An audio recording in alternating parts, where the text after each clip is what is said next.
mahibabu imaradi para kuna moi toko mino uang na masih kurnata. Tabe melulu. Petualangan kali ini membawa saya ke Halmahera Utara. Saya ingin mengenal lebih dekat suku Tobelo yang berdiam di sana. Sebagian dari suku Tobelo masih hidup sebagai ohongan nama nyawa atau manusia hutan. Mereka sudah tinggal bermukim, namun tetap bergantung pada alam. Ini dia tangkapan pertamanya.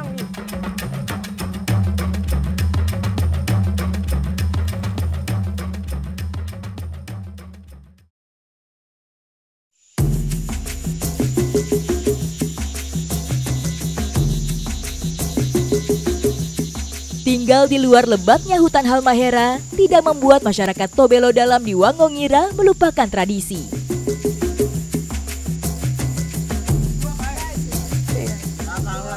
Awas. Nah,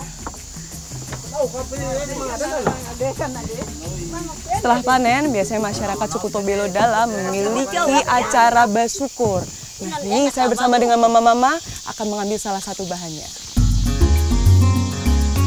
Sejak tinggal menetap, suku Tobelo Dalam menanam padi gunung sebagai makanan utama. Lumbung dibangun di sekitar lahan perkebunan untuk menyimpan padi hasil pertanian. Disinilah tempat penyimpanan padi setelah dipanen. Nah, tapi bukan yang baru-baru saja, tapi padi sebelum-sebelumnya itu mereka taruh juga di sini, jadi makanya hasilnya tuh banyak sekali. Masyarakat Tobelo Dalam tidak pernah menjual padi mereka. Hasil panen yang disimpan akan menjadi cadangan makanan sampai musim panen berikutnya. Di lumbung ini tidak hanya satu jenis padi saja, tapi ada dua, itu yang padi biasa dan juga ini padi pulo atau kalau saya nyebutnya beras ketan.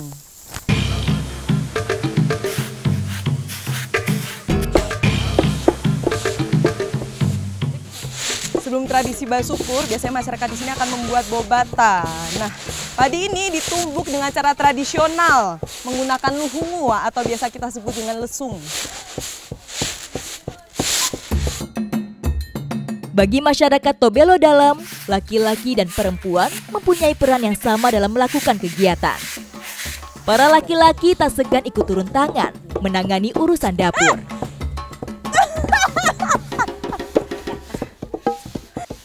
Ternyata luhungu ini susah sekali karena memang butuh kekompakan dan juga harus bergantian. Ini dari tadi saya mau baku hantam dengan abangnya. Setelah kulit padi terkelupas, beras akan ditapis untuk membersihkan kulit arinya. Beras bobata ini harus ada di acara basukur dan berasnya nanti akan dimasukkan ke daun goliowa. Bagi masyarakat Tobelo Dalam, daun goliowa layaknya daun pisang. Daunnya yang lebar cocok untuk membungkus berbagai makanan dan lebih tahan terhadap panas. Nah, sudah dibungkus daun goliowa, ini dimasukkan ke dalam bambu yang muda dan sudah ada air di dalamnya. Satu bambu bisa muat 2 bopata. Dan harus didorong ke dalam supaya dia nanti masaknya jadi merata. Daun goliowa akan melapisi nasi supaya tidak gosong dan lengket saat dibakar. Nasi bobatanya sudah matang dan juga bapak-bapak sedang mempersiapkan untuk bahan-bahan yang lain. Nanti kalau sudah dingin mau kita bawa. Awas panas mama. Ya sabar. Begini toh. Oke. Sebelum memulai ritual basukur, para tokoh adat akan menuju sungai tempat padi sungai tumbuh. Padi sungai ini menjadi cerita tak terpisahkan dari legenda nenek moyang masyarakat Wangongira. Padi molulu di sini sebagai indikator untuk menentu kira-kira yang di kebun itu sudah mulai panen atau belum. Nah, kalau selama padi di sungai ini masih dalam keadaan di bawah air, nah berarti yang di kebun juga belum panen. Iya.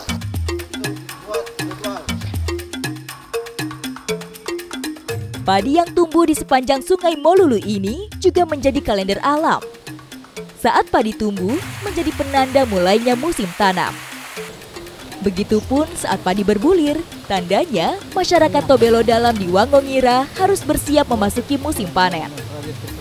Setelah melihat padi di Sungai Molulu, kami berpindah ke sumber mata air Molulu untuk melakukan ritual basukur. Nah, ini sekarang sedang diadakan ritualnya, dan ritual ini diadakannya di mata air Sungai Molulu. Dan mata air ini tidak pernah habis, baik di segala musim. Mahe babu, ima tadi, para guna moi, toko mina uang na masih kurnaka. Tabe Molulu, dia akan mihidwa kami apine, dia maigono, odu tutumoi mangale tongona. Tabe Molulu. Dan ibu ini adalah ketua adat yang sudah lama ikut aku.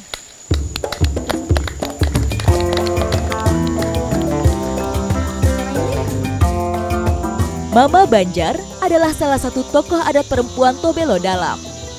Masyarakat percaya beliau merupakan titisan perempuan dalam legenda padi Sungai Molulu. Dan ini sekarang saya mau membuang bunga mayang. Dilempar saja. Ritual basukur menjadi harapan bagi masyarakat untuk panen yang melimpah, sekaligus upaya mereka untuk menjaga sumber air kehidupan.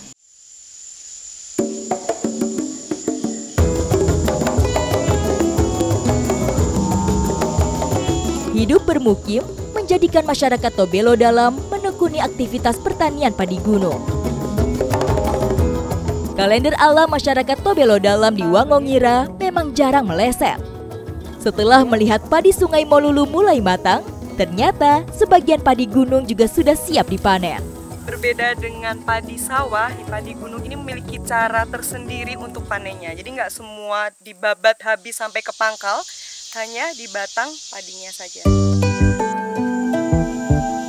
Padi gunung biasanya ditanam di wilayah perbukitan tada hujan.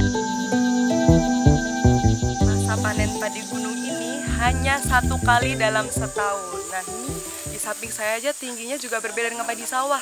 Sudah hampir sama nih. Pak, ini bisa tinggi lagi apa ya? Bisa tinggi lagi? Iya, ada yang lebih tinggi lagi. Wah, kata bapaknya ada yang lebih tinggi. Kalau lebih tinggi lagi pasti saya udah tenggelam di antara padi-padi ini. Dulu, mereka hanya mengandalkan sagu dan ubi sebagai sumber makanan pokok. Namun, setelah bermukim, semakin banyak masyarakat menanam padi gunung. Kebiasaan masyarakat suku Tobelo Dalam manan padi ini tidak untuk dijual, tapi mereka simpan di dalam lumbung sebagai bahan pangan dan juga untuk bibit baru.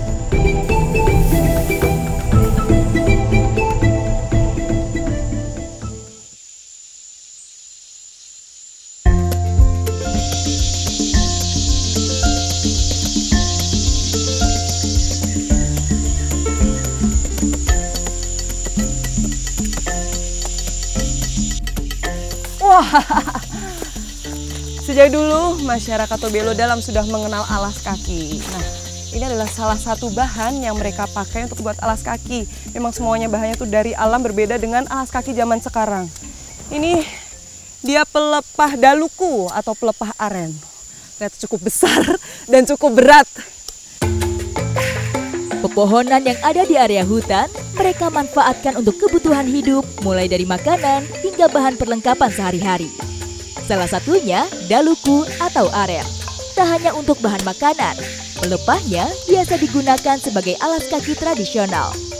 Saya dan Pak Stefanus membutuhkan beberapa pelepah untuk membuat alas kaki khas Tobelo Dalam.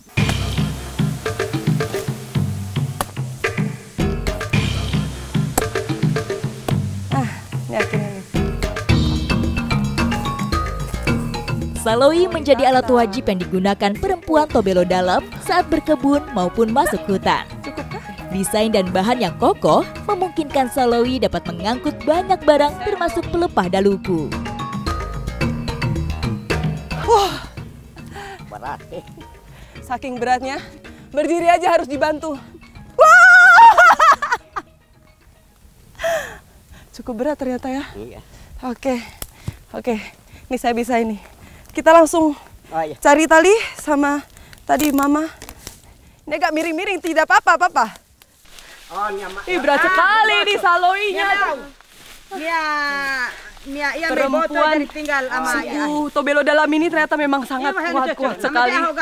Dan salo ini selain dipakai untuk mengangkut bahan alam, dipakai juga bahan-bahan kebun. Boleh kita tukar, Mama? Ih, berat sekali, tidak kuat ini saya sudah. Semua bahan sudah terkumpul, namun saya sudah tidak sanggup mengangkat saloi ini. Ini sebagai bukti seberapa kuatnya perempuan suku Tobelo Dalam. Wah, berat tidak, Mama? Tidak. Wah, luar biasa kuat memang. Oke, kita geser, Mama. Iya.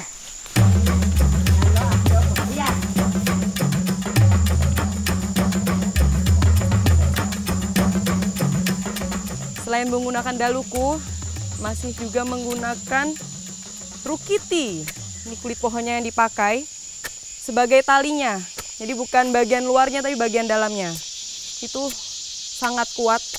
Bukan cuma sebagai sandal, tapi bisa juga dipakai untuk saloi. Semakin kering, semakin kuat lagi. Rukiti menjadi salah satu tali alam yang sering digunakan masyarakat Tobelo Dalam. Kuat sekaligus lentur, sehingga dapat menahan beban. Biar tidak lepas dia, Kak. Nah, ini dia dalukunya. Ini sekarang saya mau pasang buat saya sendiri nih. Pembuatan peralatan sehari-hari membuktikan bahwa masyarakat Tobelo Dalam cerdas dalam memanfaatkan hutan dengan bijak. Ditarik dulu toh.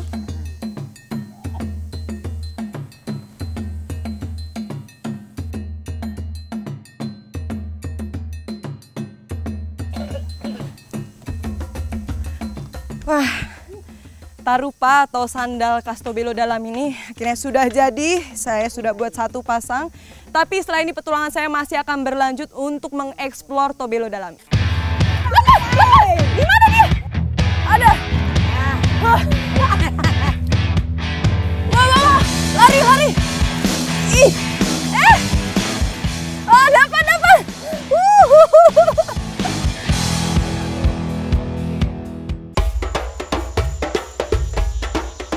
Sebelum kembali ke perkampungan, Pak Stefanus dan anak-anaknya mengajak saya untuk mencari hewan buruan di sungai. Alas kaki yang kami buat, kami gunakan untuk berburu katak.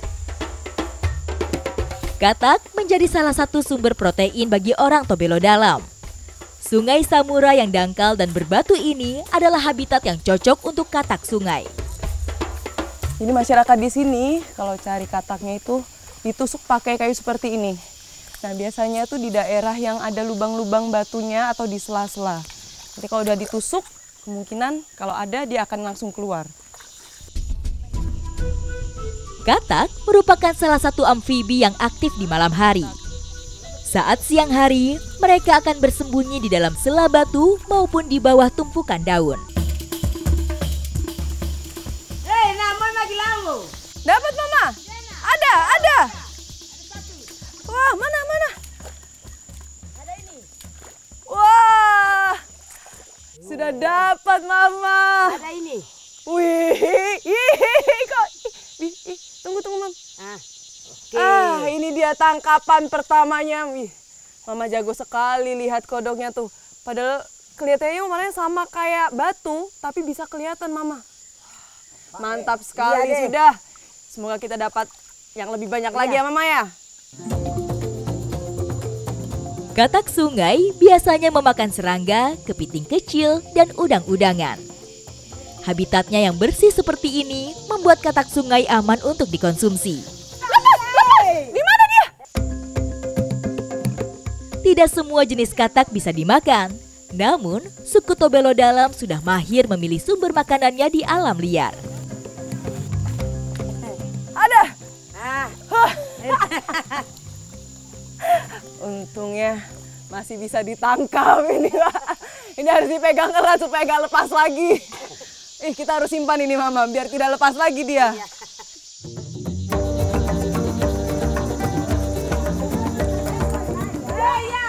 Dapat! Wah! Dapat lagi! Wah, tunggu Mama, nanti lepas lagi dia. Ternyata nggak cuma laki-laki saja yang bisa mencari katak. Perempuan di suku Tobelo Dalam ini juga jago-jago cari kataknya nih. Dapat lagi, mantap. Ini kurang saya nih yang belum ini. Saya belum dapat dari tadi. Wah. Dalam perburuan katak ini, saya merasakan langsung manfaat alas kaki yang kami buat. Serat pelepah yang kuat dan lentur mampu menahan kerasnya batuan sungai, sehingga melindungi kaki saya dari cedera. Usai mengunjungi suku Tobelo, petualangan saya lanjutkan ke Pulau Kakara Kecil. Sebuah pulau mungil yang letaknya tidak jauh dari jantung kota Tobelo. Masyarakat pesisir tidak hanya mencari ikan untuk kebutuhan hidupnya, tapi juga biasa mencari koru. Nah, kali ini kita sudah ada di Pulau Kakara Kecil. Kita langsung mau cari koru bersama dengan bapak-bapaknya. Kakara Kecil merupakan permata tersembunyi di Halmahera Utara, tempat hidup salah satu jenis kepiting. Berburu kepiting koru harus memahami kebiasaan hidupnya. Di sini adalah tempat yang cocok untuk mencari koru. Dan kita mau bersiap-siap menyebar supaya bisa dapat korunya banyak.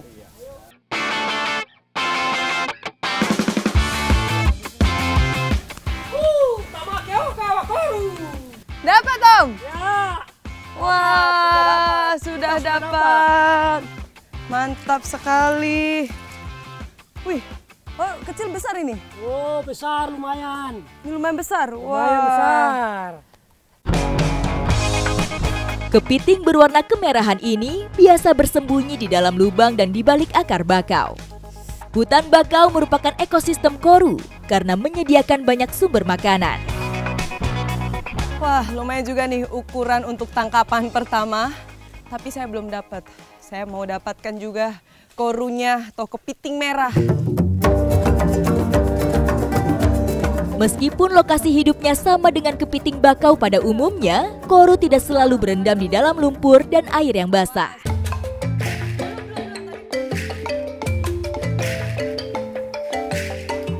Wah, lari. Ih. Ukurannya tidak sebesar kepiting bakau, namun capitnya cukup mengancam. Dapat.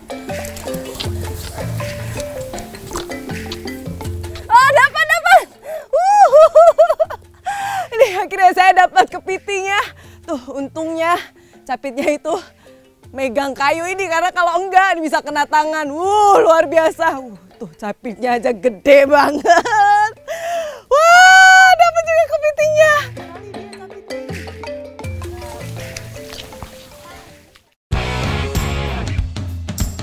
Setelah lelah berburu, sekarang tiba waktunya untuk istirahat dan menikmati suasana sore di Pulau Kakara Kecil. Kita sudah ada di pinggir pantai dan lagi mengolah kepiting atau koru. Dalam kesederhanaan, hidangan terbaik bukan dari bumbu masakan semata. Namun, rasa itu datang dari sentuhan api dan cita rasa alami kepiting koru. Kali ini kita ngolahnya nggak yang ribet-ribet. Kita langsung bakar semua korunya.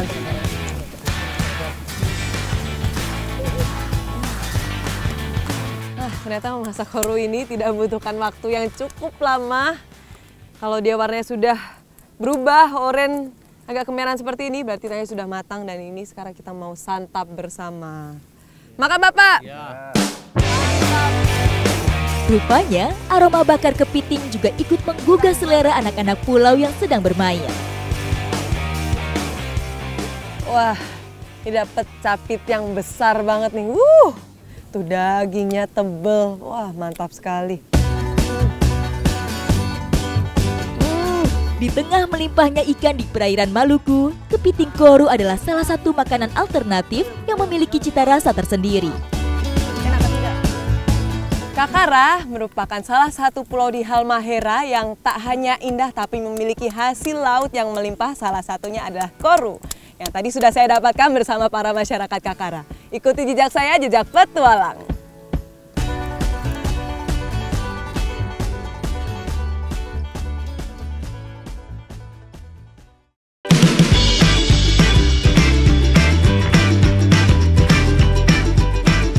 Berbagai cara dilakukan manusia untuk manfaatkan hasil laut, hingga melahirkan beragam cara yang kemudian diwariskan secara turun-temurun.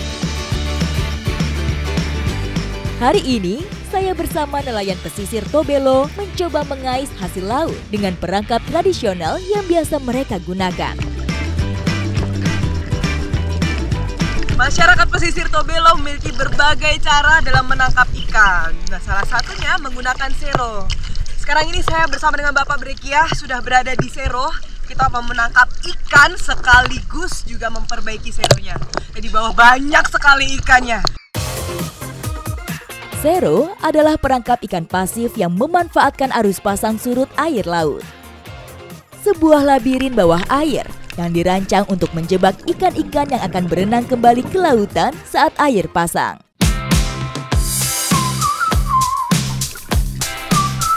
Setiap bagian sero, dari tiang hingga jaring, memiliki peran vital dalam perangkap ikan yang cerdik ini. Labirin jaring ini akan bermuara ke dalam perangkap inti yang berada di antara tiang raja. Momen yang paling ditunggu setelah semua kerja keras perawatan adalah memanen hasil. Dibantu Pak Eki, saya masuk ke dalam ruang inti sero.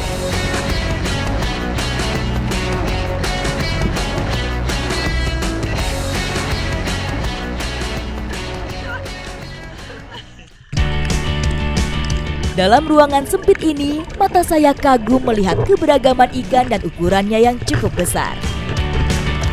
Ternyata dengan menggunakan sero seperti ini banyak sekali jenis ikan yang didapatkan. Salah satunya ada ila dan juga ini seko, dia jenis barakuda. Tuh, dia tajam sekali nih. Untungnya ini sudah setengah mabuk dia ya, sudah lama jadi bisa dipegang. Karena kalau masih hidup susah masih pegangnya, itu nah gigi-giginya tajam nih. Sero akan menjadi labirin yang membingungkan semua jenis hewan laut yang akan kembali ke lautan setelah bermain dan mencari makan ke tepian. Nah, kalau begitu bisa cabut jadi pikir supaya. Gak usah Bapak, gak apa-apa. Akhirnya dapet juga nih soto kecil yang tadi sudah lari-lari. Ini bisa tertangkap juga. Licin sekali ternyata dia. Wah, tuh giginya di sini. Mantap. Kita bawa masuk ini juga Bapak ya. Masuk lagi, dapat soto kecil. Wah, mantap sudah.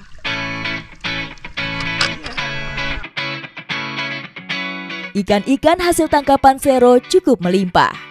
Dari sinilah salah satu pasokan ikan segar di kota Tobelo datang.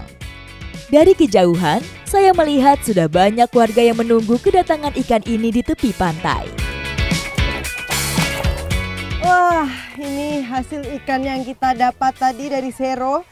Dan di sana sudah banyak sekali pembeli yang menunggu ikan-ikan segarnya. Jadi kalau di sini tuh dijualnya bukan per kilo ataupun ke tengkulak, tapi sudah ada pembelinya sendiri dan masih fresh kayak gini. Kearifan lokal menangkap ikan dengan sero membuktikan bahwa manusia bisa hidup selaras dengan alam, menangkap secukupnya, dan menjaga keberlanjutan sumber daya laut untuk generasi mendatang. Kekayaan alam yang sangat melimpah di pesisir pantai ini tuh membuktikan sekali bahwa masyarakatnya cukup sejahtera. Ikuti jejak saya, jejak petualang.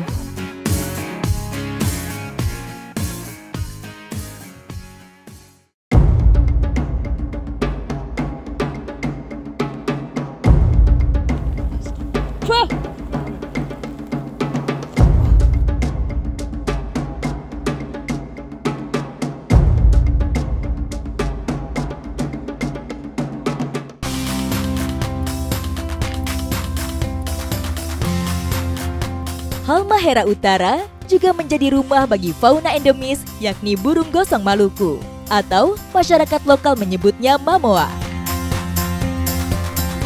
Eksotisnya Maluku tidak ada habisnya untuk dieksplor dan kali ini saya bersama dengan masyarakat Cimau akan melakukan pencarian telur dari salah satu jenis burung eksotis yang ada di Halmahera Utara.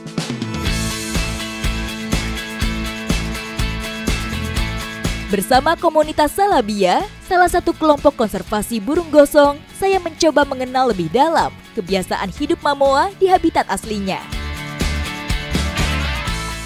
Burung gosong tidak mengerami telurnya seperti burung lain, melainkan menguburnya di dalam lubang. Biasanya burung gosong akan menaruh telurnya itu di kedalaman 1 sampai dengan 2 meter. Nih, makanya bapaknya tuh kalau ngambil sampai harus turun-turun ke bawah, kakinya sampai di atas kayak gini. Dan juga kesulitannya adalah kalau lagi bulan terang, mereka akan menaruh telurnya itu semakin dalam. Tapi kalau lagi nggak ada bulan, itu malah kadang setengah lengan aja udah dapat. Kebiasaan meninggalkan telur dalam lubang membuatnya rentan diburu, baik oleh pemangsa alami maupun oleh manusia. Namun, saat ini keadaannya sudah berubah. Masyarakat mulai peduli dan melindunginya.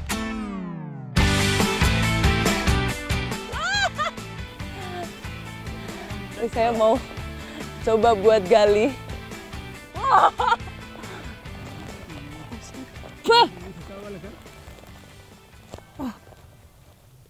Tangan yang Bapak udah gali sampai dalam, itu saya belum bisa nyentuh sampai ujungnya. Masih ada sisa ruangnya.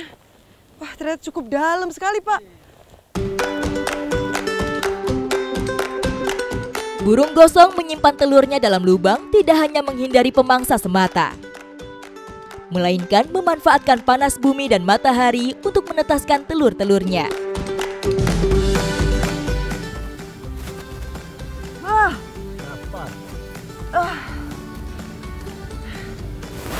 Akhirnya setelah menggali cukup dalam, dapat juga telur burung gosongnya. Ini termasuk cukup besar dia, Pak? Iya, ada yang ukurannya. Ada yang sedikit besar lagi. Oh, jadi besarnya telur itu juga mempengaruhi besar induknya. Iya.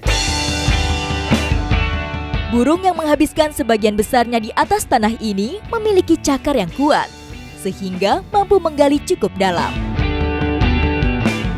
Ternyata untuk menggali telur sebesar ini memang membutuhkan perjuangan yang besar juga. Apalagi dalam lubangnya itu cukup dalam. Semua muka saya udah full sama pasir. Karena memang galinya tadi ada sekitar berapa meter tadi, Pak? 1,5 ya? Iya, mau hampir 2 meter. Hampir 2 meter buat dapetin telur burung gosong seperti ini. Karena kebetulan ini kan Lagi cuaca kalau mau hujannya kurang banyak, kalau antara hujan begini ya banyak. Bisa banyak? Iya. Oh, Paling dari banyak. 50 butir yang bisa diambil tuh sekitar 20. Ini dari beberapa telur, itu cuma beberapa bagian saja yang diambil dan yang memang benar-benar bisa mereka jangkau. Yang lainnya, sisanya itu memang dibiarkan sampai dia menetas sendiri. Burung gosong bertelur di area yang langsung terpapar sinar matahari, seperti daerah pantai. Sehingga panas matahari akan menghangatkan pasir dan membantu penetasan. Nah, perbedaannya ini antara dua telur, kalau yang putih kayak gini biasanya di jam-jam 8 sampai 10 malam, tapi kalau yang kayak gini di jam-jam 3 sampai jam 5 pagi. Kelihatan banget. Dan juga besarnya itu sangat berbeda sekali. Kalau yang seperti ini, kalau kecil kayak gini berarti indukannya juga kecil, tapi kalau yang besar kayak gini indukannya berarti ukurannya lebih besar. Mereka bahkan dapat mengenali usia telur dari warna cangkangnya. Cara burung gosong menjaga telurnya selain dengan menguburnya, juga dengan membuat banyak lubang untuk mengelabui pemangsa.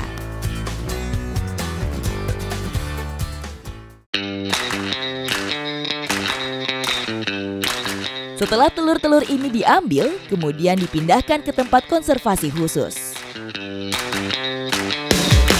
Para masyarakat Cimau sudah sadar akan pentingnya menjaga kelestarian burung gosong. Nah, ini saya bersama dengan Bapak sudah membawa hasil telur yang akan kita serahkan kepada teman-teman konservasi.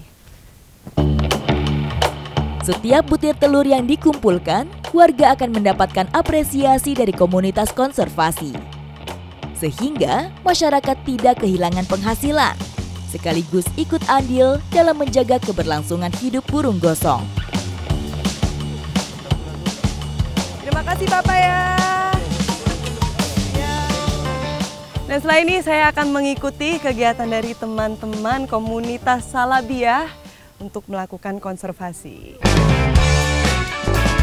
Pusat konservasi merupakan harapan masyarakat pesisir Simau untuk menyelamatkan keberadaan burung endemik ini di tengah ancaman kepunahan akibat perburuan. Salah satu aktivitas dari teman-teman konservasi adalah membuat lubang yang sudah mereka riset sebelumnya, dan lubang ini digunakan untuk menaruh atau untuk memendam telur-telur dari burung gosong. Penanaman telur merupakan satu tahap penting dalam upaya konservasi burung gosong. Telur yang disimpan harus diperlakukan hati-hati supaya bisa menetas. Tempat ini bertujuan selain untuk penetasan sekaligus menjadi kandang ketika anak-anak nanti burung gosongnya udah mulai keluar dari cangkang. 70 hari merupakan waktu yang cukup panjang. Setiap detiknya adalah harapan untuk bisa melihat generasi baru burung gosong Halmahera Utara lahir dan melanjutkan kehidupannya di alam.